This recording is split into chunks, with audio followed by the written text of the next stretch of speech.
मीर को घर दिखाने के लिए लेकर जाती है और साथ उसका बेटा भी मौजूद होता है, जिस पर उसका बेटा बहुत खुश होता है और अपनी माँ से पूछता है कि घर किसका है, जिस पर सुबह खुश होते हुए कहती है कि ये घर हमारा है और हम बहुत जल्दी इसको खरीद रहे हैं। लेकिन ज़मीर को ये बात अच्छी नहीं लगती। ज़मीर सुबह से कहता है कि हम ये घर कैसे खरीद सकते हैं, मेरी तो अभी जॉब तक नहीं है। जिस पर अब सुबह कहती है कि आपका और मेरा पैसा लैदा लैदा तो नहीं है। जिस पर ज़मीर कहता है कि शौहर अपनी बीवी को छत फराहम करता है कि ना कि बीवी की छत तले जाकर रहना शुरू कर दे। जिस पर अब ज़मीर का ये रवैया देखकर सुबही खामोश हो जाती है तब। लेकिन जब सुबही ज़मीर की बहन को सारी बातें बताती है और कहती है कि हम घर खरीदना चाहते हैं और ताकि वहाँ पर शिफ्ट हो जाए। लेकिन अब ज़मीर की बहन ज़मीर को अच्छे से जानती है, इसलिए वो सुबही से कहती है कि ज़मीर क्या उस घर में शिफ्ट हो जाएगा। जिस पर सुबही कहती है कि हो जाएगा, उसे क्या मसला है।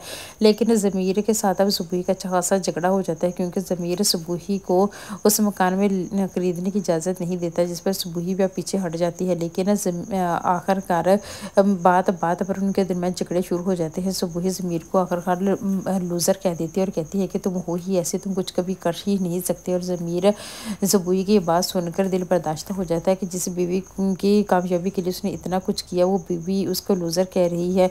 दूसरी तरफ अब ज़मीर और सुबह के दरमियान झगड़े इतने बढ़ जाते हैं कि वो दोनों एक दूसरे के साथ को भी गवारा नहीं करते। अब एक पार्टी में जाते हैं, वहाँ पर उनका दोस्त अब उनको मुखलासाना मशवरा देता है कि अगर दो लोगों के आपस में ना बढ़ रही हो तो इससे बेहतर है कि आपस में झगड़े करें।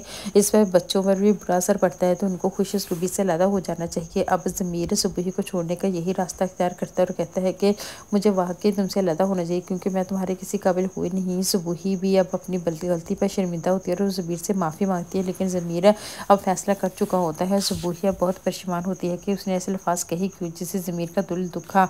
अब ज़मीर उसे किसी भी सूरत अपनी ज़िंदगी में वापस रखना नहीं चाहता।